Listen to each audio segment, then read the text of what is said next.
नमस्कार। आकाशवाणी जयपुर अजमेर से प्रस्तुत हैं प्रादेशिक समाचार।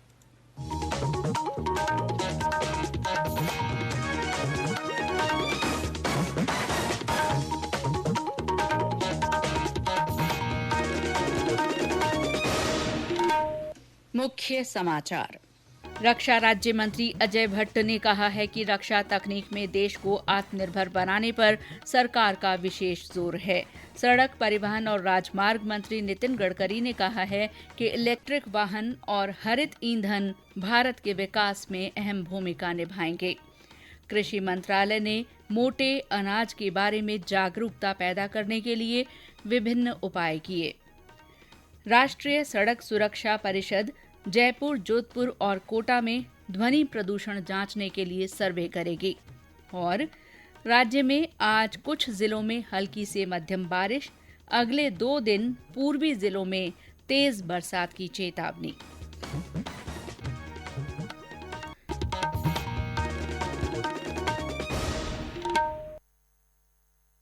समाचारों के साथ मैं शीला चावला। और अब समाचार विस्तार से। केंद्रीय रक्षा और पर्यटन राज्य मंत्री अजय भट्ट ने कहा है कि रक्षा क्षेत्र में बेटियां तेजी से प्रवेश कर रही हैं और वे वहां बहादुरी का परिचय दे रही हैं। श्री भट्ट आज सुबह जयपुर के एक निजी कॉलेज में एनसीसी कैडेटों से संवाद कर रहे थे। रक्षा राज्य मंत्री ने कहा कि एनसीसी में जीवन जीने का सलीका सीखा जाता है और यहां से भविष्य का निर्माण होता है। एनसीसी कैडेट देश के कई महत्वपूर्ण पदों पर पहुंचे हैं। उन्होंने कहा कि केंद्र सरकार रक्षा तकनीक में देश को आत्मनिर्भर बनाने पर विशेष जोर दे रही है। श्री भट्ट ने कहा कि देश की बेटियां हर क्षेत्र में बेहतरीन प्रदर्शन कर रही हैं। हमारी बेटियां आज कैडेट में चुन ली गई हैं। 600 से ज्यादा हमने एनडीए में अभी कैडेट बना दिए हैं। आज हमारी बेटियां अकेले जा रही हैं फाइटर में और आगे जाके धड़ाम धड़ाम धड़ाम दबाया बटन और यों मार के यों वार आ जा रही हैं। वही मैं तो समुद्र में भी जाता हूं देखने के लिए, वहां हमारी बेटियां पूरी मुस्तैदी से ड्यूटी कर रही हैं। हर घटना या दुर्घटना कुछ भी होगी या दुश्मन सामने आएगा, आज वो बर्बाद करने के लिए दुश्मन को हिम्मत और हौसला रखती हैं, पूरा गाइड कर रही हैं। कहां नहीं है हमारी बेटियां। इस मौके पर रक्षा राज्य मंत्री को गार्ड ऑफ ऑनर दिया गया। श्री भट्ट ने प्रदेश में चल रही एनसीसी गतिविधियों की जानकारी ली। उन्होंने उत्कृष्ट कार्य करने वाले एनसीसी कैडेट्स को सम्मानित भी किया। इसके बाद श्री भट्ट ने आज जयपुर में पर्यटन व्यवसाय से जुड़े विभिन्न संगठनों के प्रतिनिधियों के साथ बैठक की। इस बैठक में श्री भट्ट ने कहा कि कोविड से सभी तरह के व्यवसाय प्रभावित हुए हैं और केंद्र सरकार उद्योग धंधों को पटरी पर लाने के लिए हर तरह की मदद कर रही है। बैठक में पर्यटन व्यवसाय से जुड़े लोगों ने बताया कि हालात अभी पूरी तरह सामान्य नहीं हुए हैं। ऐसे में सभी को मिलकर प्रयास करने की जरूरत है। इसके बाद मीडिया से बातचीत में श्री भट्ट ने बताया कि उन्हें कई सुझाव मिले हैं जिन पर काम किया जाएगा। रक्षा राज्य मंत्री ने भाजपा के प्रदेश अध्यक्ष डॉक्टर सतीश पूनिया से भी भेंट की। सड़क परिवहन और राजमार्ग मंत्री नितिन गडकरी ने कहा है कि इलेक्ट्रिक वाहन और हरित ईंधन भारत के विकास में अहम भूमिका निभाएंगे। माइंड माइन सम्मेलन 2022 को संबोधित करते हुए श्री गडकरी ने कहा कि हाल के दिनों में इलेक्ट्रिक वाहनों की मांग 500% से अधिक बढ़ी है। उन्होंने कहा कि आने वाले समय में तरल प्राकृतिक गैस, एलएनजी और ग्रीन हाइड्रोजन जैसे ईंधन ही होंगे। पारिस्थितिकी और अर्थव्यवस्था एक दूसरे से जुड़े होने पर बात करते हुए श्री गडकरी ने कहा कि इस साल के अंत तक 27 ग्रीनफील्ड एक्सप्रेसवे का काम 80 से 90% तक पूरा हो जाएगा। उन्होंने कहा कि जैव ईंधन और पर्यटन विकास से जनजातीय और ग्रामीण क्षेत्र भारत की विकास गाथा का हिस्सा बन सकते हैं। श्री गडकरी ने कहा कि जल मार्ग, रेलवे और सड़क परिवहन बहुपक्षीय रसद समाधान निर्यात बाजार को बढ़ावा देंगे। कृषि मंत्रालय ने अंतर्राष्ट्रीय मोटे अनाज वर्ष 2023 के सिलसिले में कई उपाय शुरू किए हैं ताकि पुराने और उपेक्षित पोषक अनाज के बारे में जागरूकता पैदा की जा सके। इस महीने भारत की संपदा स्वास्थ्यवर्धक मोटे अनाज विषय पर एक कॉमिक स्टोरी प्रतियोगिता आयोजित की गई। इसका उद्देश्य लोगों को मोटे अनाज से स्वास्थ्य को होने वाले फायदों की जानकारी देना है। ये प्रतियोगिता 5 नवंबर तक चलेगी। इस महीने की 10 तारीख को मिलेट स्टार्टअप इनोवेशन चैलेंज प्रतियोगिता भी शुरू की गई है। इससे युवाओं को मोटे अनाजों के अनुकूल माहौल में आने वाली समस्याओं के तकनीकी समाधानों के लिए प्रेरित करने में मदद मिलेगी। ये प्रतियोगिता अगले साल 31 जनवरी तक खुली रहेगी। पिछले साल मार्च में भारत की पहल पर संयुक्त राष्ट्र महासभा ने वर्ष 2023 को अंतर्राष्ट्रीय मोटे अनाज वर्ष के रूप में मनाने के लिए प्रस्ताव पारित किया था। भारत सरकार लोगों के लिए पोषक भोजन की घरेलू और अंतर्राष्ट्रीय मांग पूरी करने के अभियान का नेतृत्व कर रही है। भारत के प्रस्ताव का महासभा में 72 देशों ने समर्थन किया था। केंद्र सरकार ने 384 दवाओं की राष्ट्रीय आवश्यक औषधि सूची NLEM जारी की है। स्वास्थ्य मंत्री डॉक्टर मनसुख मांडविया ने आज नई दिल्ली में वर्ष 2022 की अद्यतन NLEM जारी की। डॉक्टर मांडविया ने कहा कि सभी संबंधित पक्षों के साथ व्यापक विचार विमर्श के बाद ये सूची तैयार की गई है।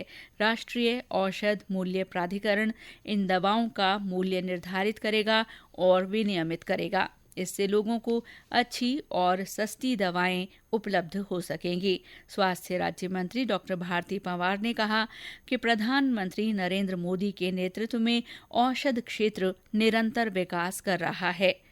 उन्होंने कहा कि ये सूची राष्ट्र की मांग के अनुरूप दवा क्षेत्र की सहायता और मार्गदर्शन करेगी।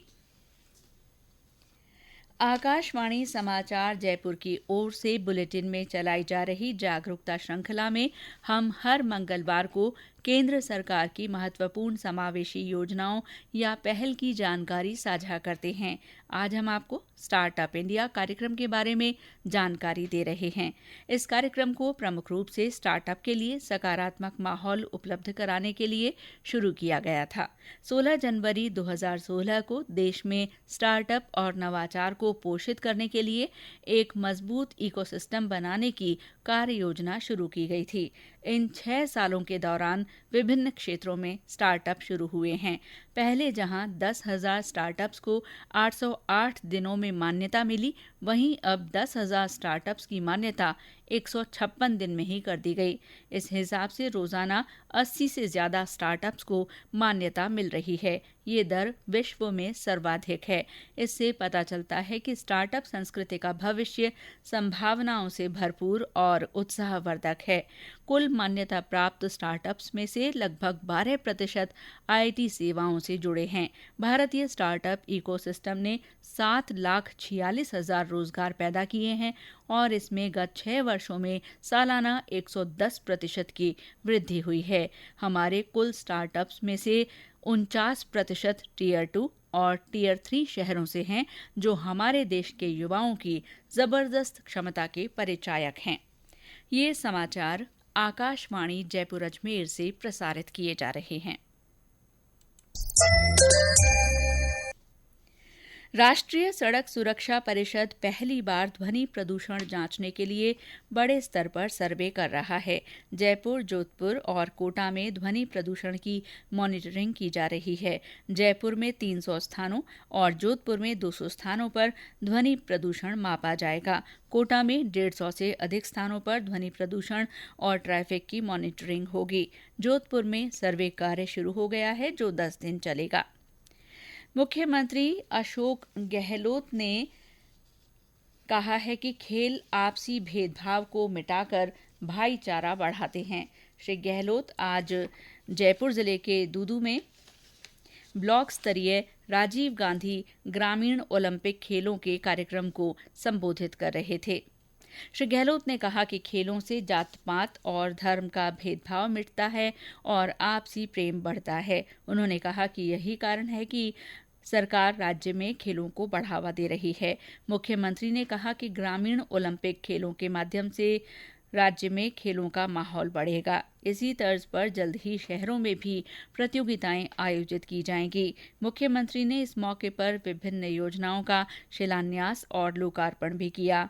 इसके बाद मुख्यमंत्री ने टोंक जिले के निवाई में भी ब्लॉक स्तरीय राजीव गांधी ओलंपिक खेलों का अवलोकन किया। श्री गहलोत ने आज नागौर जिले के नावा में भी ब्लॉक स्तरीय राजीव गांधी ग्रामीण ओलंपिक खेलों का झंडारोहण किया। इस दौरान मुख्यमंत्री के साथ उप मुख्य सचेतक महेंद्र चौधरी और नागौर प्रभारी मंत्री राजेंद्र यादव भी थे। मुख्यमंत्री ने नावा में विकास कार्यों का वर्चुअली लोकार्पण भी किया। भारतीय प्रशासनिक सेवा के 2021 बैच के प्रशिक्षु अधिकारियों के 6 सदस्यीय दल ने आज जयपुर में राजभवन जाकर राज्यपाल कलराज मिश्र से मुलाकात की। राज्यपाल ने प्रशिक्षु अधिकारियों अवहद निवृत्ति सोमनाथ, गौरव बुड़ानिया, जुईकर प्रतीक, चंद्रशेखर, रवि कुमार, रिया डाबी और सलूखे गौरव रविन्द्र को शुभकामनाएं दी। उन्होंने प्रशिक्षु अधिकारियों से जनहित को सर्वोच्च प्राथमिकता देते हुए अपने कर्तव्यों के प्रभावी निर्वहन का आह्वान किया। हरिश्चंद्र माथुर राजस्थान राज्य लोक प्रशासन संस्थान के महानिदेशक सुधांशु पंत ने राज्यपाल को इन अधिकारियों के प्रशिक्षण कार्यों की जानकारी दी। और अब मौसम। राज्य में आज कुछ जिलों में हल्की से मध्यम बारिश हुई है। जयपुर, दौसा, अलवर, भरतपुर, करौली, टोंक, बूंदी, कोटा और उदयपुर में कुछ स्थानों पर पानी बरसा है। डूंगरपुर, बांसवाड़ा, प्रतापगढ़, बारां और धौलपुर में हल्की से मध्यम बरसात होने के समाचार हैं। सवाई माधोपुर में बूंदाबांदी हुई। मौसम विभाग ने आज बांसवाड़ा, बारां, बूंदी, चित्तौड़गढ़, झालावाड़, कोटा और प्रतापगढ़ जिलों में तेज बारिश के साथ बिजली गिरने की चेतावनी जारी की है। विभाग ने कल इन जिलों में भारी बारिश का ऑरेंज अलर्ट जारी किया है। मौसम विभाग के निदेशक राधेश्याम शर्मा ने बताया कि अगले 3-4 दिन तक पूर्वी जिलों में अच्छी बारिश की संभावना है। 13 सितंबर से अगले 3-4 दिनों के लिए पूर्वी राजस्थान के ज्यादातर भागों में हल्के से मध्यम बारिश होगी और कोटा, भरतपुर और जयपुर संभाग में कहीं कहीं भारी बारिश भी 13, 14 और 15 सितंबर को दर्ज हो सकती है। पश्चिमी राजस्थान के जोधपुर और बीकानेर संभाग में कहीं कहीं हल्के से मध्यम दर्जे की बारिश अगले दिनों में होने की संभावना है। मानसून ब्रेक से वापस एक्टिव हो रहा है और ऐसे में थंडरस्टॉर्म एक्टिविटी ज्यादा रहेगी। लाइटनिंग और लाइटनिंग स्ट्राइक होने के भी चांसेस ज्यादा है। तो यदि आपके आसपास में कोई थंडरस्टॉर्म एक्टिविटी होती है तो हमारी तरफ से ये सुझाव है कि लाइटनिंग से संबंधित सभी प्रोटोकॉल्स को फॉलो करें। जैसलमेर रेलवे स्टेशन को एयरपोर्ट की तर्ज पर विकसित किया जाएगा। मंडल रेल प्रबंधक गीतिका पांडेय ने बताया कि जैसलमेर रेलवे स्टेशन के आधुनिकीकरण के दौरान स्थानीय कला और संस्कृति को विशेष तवज्जो दी जाएगी। स्टेशन के पुनर्विकास पर करीब 148 करोड़ रुपए खर्च किए जाएंगे। इस काम में लगभग 2 साल का समय लगेगा। बांसवाड़ा जिले में पशुओं में फैली लंपी त्वचा रोग के बारे में जागरूकता के लिए मोबाइल वाहन को जिला कलेक्टर प्रकाश चंद्र शर्मा ने हरी झंडी दिखाकर रवाना किया। जिला कलेक्टर ने बताया कि इस वाहन के माध्यम से ग्रामीण अंचल में लंपी बीमारी को लेकर पशुपालकों में प्रचार प्रसार किया जा रहा है। पशुपालन विभाग की टीम भी गांव-गांव जाकर मवेशियों का उपचार करेगी। दौसा जिले के कोरड़ा कलां गांव की रहने वाली डॉक्टर बीना मीणा का अमेरिका के नासा में वैज्ञानिक पद पर चयन हुआ है। उन्होंने गांव के युवाओं को भविष्य निर्माण को लेकर सुझाव दिए हैं। बीना मीणा ने IIT दिल्ली तथा अमेरिका के जॉर्जिया स्टेट यूनिवर्सिटी में पढ़ाई की है। और अंत में मुख्य समाचार एक बार फिर। रक्षा राज्य मंत्री अजय भट्ट ने कहा है कि रक्षा तकनीक में देश को आत्मनिर्भर बनाने पर सरकार का विशेष जोर है। सड़क परिवहन और राजमार्ग मंत्री नितिन गडकरी ने कहा है कि इलेक्ट्रिक वाहन और हरित ईंधन भारत के विकास में अहम भूमिका निभाएंगे। कृषि मंत्रालय ने मोटे अनाज के बारे में जागरूकता पैदा करने के लिए विभिन्न उपाय किए हैं। राष्ट्रीय सड़क सुरक्षा परिषद जयपुर, जोधपुर और कोटा में ध्वनि प्रदूषण जांचने के लिए सर्वे करेगी। और राज्य में आज कुछ जिलों में हल्की से मध्यम बारिश हुई। अगले 2 दिन पूर्वी जिलों में तेज बारिश की चेतावनी दी गई है। इसी के साथ ही प्रादेशिक समाचार बुलेटिन समाप्त हुआ। नमस्कार।